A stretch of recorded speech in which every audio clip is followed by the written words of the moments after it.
Hello everybody, my name is Ryan, or MandRproductions, and welcome to my review of the LEGO Star Wars 2019 AT-ST Raider. Its set number is 75254. It includes 540 pieces, recommended for ages 8 and up, and it includes 4 minifigures. If you can't tell, this is a LEGO Star Wars The Mandalorian set, the Disney Plus series, starting up in November, of course. So very cool to get our first Mandalorian set here in the Force Friday 2019 wave. The AT-ST Raider looks a lot like the previous AT-STs, more specifically the one from 2016 hiding there behind my AT-AT. So maybe we'll take a look at those side by side in a comparison video. But this thing is very similar to that. The lower design is also very similar to the first order AT-ST from a couple years back. So just some similarities to be drawn there. That being said, 540 pieces for a $50 retail price isn't too bad, price per piece wise, for those of you who are very drawn to that. But I will say something I noticed when picking up this set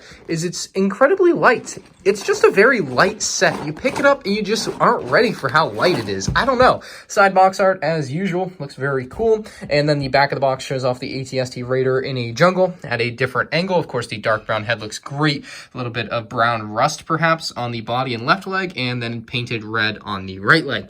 Shows off some of the action movement that you can do with the AT-ST Raider. And more features shown up on the top right of the box, but unfortunately, nothing really new. This is a problem I'm seeing with some of these sets, like the Y-Wing as well. Just doesn't introduce any new features. It's basically the same thing in a new color, which might be a bit of a problem for some people. As much as I like the new sets, that's something of a trend that I'm noticing here with this particular wave. So I'm going to build this up on the YouTube channel called M&R Builds. That's where I do my speed builds of LEGO sets, and we're going to take a look at the minifigs right now. Our first minifigure up is one that we should hopefully be seeing quite a bit of from LEGO Star Wars in the near future, since the TV show is just starting up. This is the Mandalorian.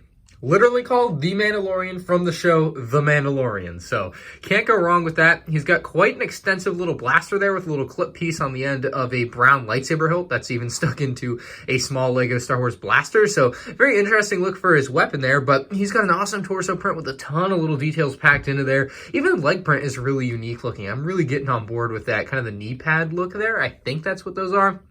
He's got a cape that's a little bit smaller than most characters' capes, and it's just got a little bit of a thinner profile, so you can see it just doesn't go as wide out to the sides, and I actually really like the way that looks. I would like to see this on more characters, because the normal LEGO cape is pretty big, and this one's like, I just like how thin it is, and how it doesn't like overtake the character. I actually really like that. Underneath it, we're just going to find a black head, which is kind of unfortunate.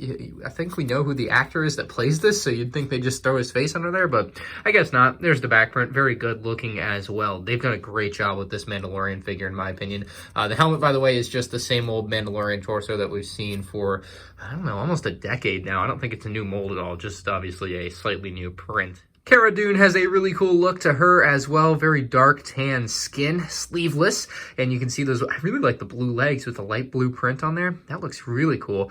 Nice little print on the waist as well. Torso print looking pretty dope.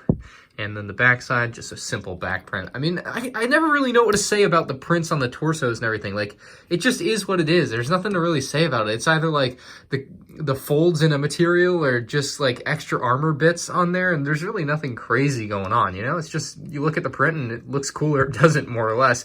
Her weapon of choice is a long blaster with a, I would wager to say that's probably like a suppressor on the end of there. That's what I would think it is. That would be the cool thing with that dark lightsaber hilt there, but very nice black hair piece, nice face expression, and then the backside, you get a second, more angry look on her. Our last two minifigures are called Klatooinian Raider, so I guess that has something to do with the AT-ST Raider. They probably own it, right? So this guy's actually piloting it on the box. At least he's jumping out of the cockpit of it. But anyway, these guys actually look like orcs from Lord of the Rings to me. That's the kind of vibe I'm getting. They just look ugly, right? So hopefully they look like that in universe. I haven't actually seen these guys like in the flesh in like a trailer or anything, at least not that I've noticed myself, but very cool back print. He's got some armor going on, got pretty nice little Lego blasters there, dual wielding, which is really awesome. Ton of clothes on him. He's got quite a bit going on his torso, and again, looks kind of like an orc, just like an ugly character. No second face on him, which would have kind of been cool, but yeah, very very weird figure. Kind of looks like a rugby player from Lego. I don't know, man. And the final Klatooinian Raider looks like this. Got the same looking face type thing going on. Very interesting piece underneath his head, though, for like around the neck as like armor or something. I'm not really sure what it's supposed to be. It looks like an armor attachment, or God, I don't know what that's going to be used for. He's got a really cool necklace on there. Looks like maybe even a little scarf coming down around his neck as well.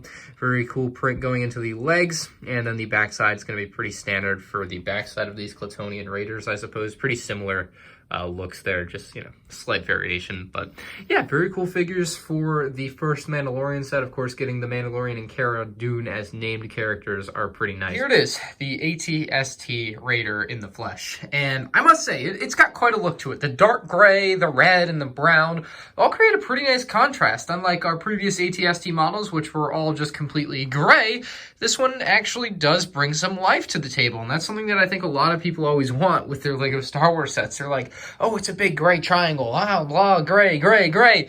This one has red and brown. And that's probably an improvement for some people who just wanted some extra color in some of their Lego Star Wars sets. And I think that's what this set might bring to the table for some people. But anyway, we'll start down at the feet. They've put some stickers on there to give it the detail that it really needs to actually look half decent, I think. Otherwise, you just have some regular gray bricks down there and just wouldn't look as good. It looked like it was straight out of 2002. Moving up into the legs, you just have a strong Technic support system really to keep them together and really support the upper part of the AT-ST. They actually added some pretty nice, like, they look like claw marks to me, or just like painted stripes. I'm not really sure which they are, but it looks pretty cool regardless, in brown and red there on the right. On the back side, you'll get a good view of the legs there with more of that Technic going on there, and that moves up into the midsection of the AT-ST, and you also have some wires. Perhaps they're transferring fluids or electricity. Not really sure what the wires going up from the legs into the AT-ST, or maybe vice versa. Maybe they're going from the midsection down to the leg. I'm not really sure what that wiring is for. It's something interesting on the design of this thing that wasn't on any previous AT-ST, so I think that's pretty neat. The legs are very strong though, and they really do support this AT-ST well. You guys can see they really have a little bit of give to them too, to allow it to, you know, if you hit it, it's not just going to snap or whatever, you know, you're fine. But the legs do have some posability. You can actually move them around like that. What I found is there's really only two spots for it to stand. There's like that, and then you can actually move it back probably, what, one spot. And that's about it. Other than that, you're going to be having some trouble with this thing, and it might just fall back if you move it. I think one more. Yeah. So point being, there's only like two spots you can really have it, but it's there, I guess, for people that care about it. If you want to move your AT-ST leg like that, I mean, have at it, man. There's not a lot you can do that. And there's no posability in the actual feet, which is something some older AT-ST models had, I think, that I think worked a lot better, but unfortunately is absent on this newer design philosophies. Moving into the midsection there, you'll see it's a lot of brown, and they actually added some stickers on there. Those, I think, are very similar to stickers on the 2016 or maybe the first order AT-ST. More of the stripes in there on the brown pieces, some grill pieces worked in there, as well as like the gold bars, but in brown. Gotta love those. Very cool pieces. Just nice design overall. You can see the backside, some ventilation, and then there's this knob. The knob is what allows you to rotate the AT-ST's head. Well, it's very easy to actually just turn it, so I don't really understand the use of the knob. Like, who's going to use the knob instead of just doing that? Like, doing that is just so easy and intuitive. I don't know why the knob needs to be used, because then you have to use two hands, and it's annoying, versus one hand. You can't really, I don't know, man. The knob never made sense to me as part of the AT-ST. Like, I don't know who can't just move the AT-ST's head with their hand. I don't know what the knob, or more so who the knob is for. Like, please tell me. I want to know. I want to know why they keep including this knob. Anyway, the back of the head has more of the ventilation type stuff or gear things going on back there. Decent design, although it's still got some flaws in there. The back is kind of the place where I'm the least in love with on a design like this. It just doesn't look that great to me. You can even see some painter's tools in there, more detail worked in. But anyway, the head of the AT-ST is actually a pretty good design. They do use some stickers on it. You'll see more of the white stripe claw mark things going on there on the right side here, and then a couple more claw marks, white stripe things going on the other side. You have this cannon, which can move up and down. My one qualm with this cannon on the AT-ST's left side is that it pops off really easily. Maybe I just didn't build it right, but I think I did. I don't know what I could have done wrong with that, but it doesn't seem seem to just want to stay in there when I tap it slightly. Like if I touch this thing, it's falling off, which is unfortunate. But other than that, pretty solid design on those particular appendages, if you want to call them that, on the AT-ST. It has the main blasters here, which move up and down with ease. You have some spring-loaded shooters, which you can shoot very easily by pushing in the cone piece in the back here. You can kind of see how that mechanism works in there very easily, and we'll just push it. And of course, the set also does contain one bonus spring-loaded shooter in case you were to lose one. So if you want to access the AT-ST's interior, you just pull up this headpiece, or the top of the head. You could also just open up the hatch here if you want to have the minifigure showing through. So if we grab one of our raiders here, you can have him hold on to the bar that is built in there, and you can give him one of his weapons or whatever, and he can be firing down at the Mandalorian. And I don't know, it works well. Get him out of the way as usual. This will close it right back up, no problem at all. But as you would expect, you can actually take one of your raiders and sit him down in his seating area in there just for him. Let's see if we can get his legs down just like that. A little tough with one hand, but it will be a breeze with two for sure. Something I found interesting on this particular set is he has his weapon. This is his weapon here. My other three characters have their weapons, right? This is everything that came straight out of the box. There's her weapon, and there's the Mandalorian's weapon. Everyone has their weapon. And then inside the AT-ST, there's another small blaster that they just threw in there. And I don't know why. Like, it doesn't make sense why there's just an extra weapon instead of being able to place one of their weapons inside. Actually, maybe it's because all these weapons have attachments and none of them would be able to fit into that stud since they have the lightsaber blades on the end. And this guy has two weapons, so obviously you can't put them both there, so what's the point? So maybe that's why. Maybe I just answered my own question. That's got to be it. Well, 540 pieces for $50 sounds like a good deal. When I picked up this set first time when I had it in store in the box, you know, it felt light to me. It just didn't feel like it should have been a $50 set. So my evaluation of this is it's not worth 50 bucks. I mean, it's an AT-ST. The last AT-ST was $40. The first order AT-ST was $40. It didn't even have the head. And now they're adding the head and pretending like it should cost $10 more. I don't know.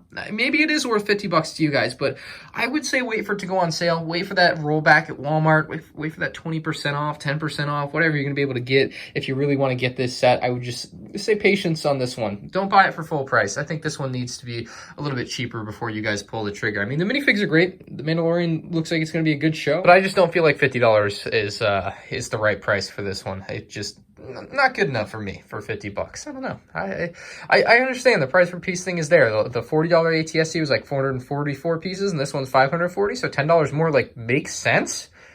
But I also just don't feel like it is worth it. I don't know. I'm in a weird spot on this set. I really am. I'm going to give this a 7.5 out of 10.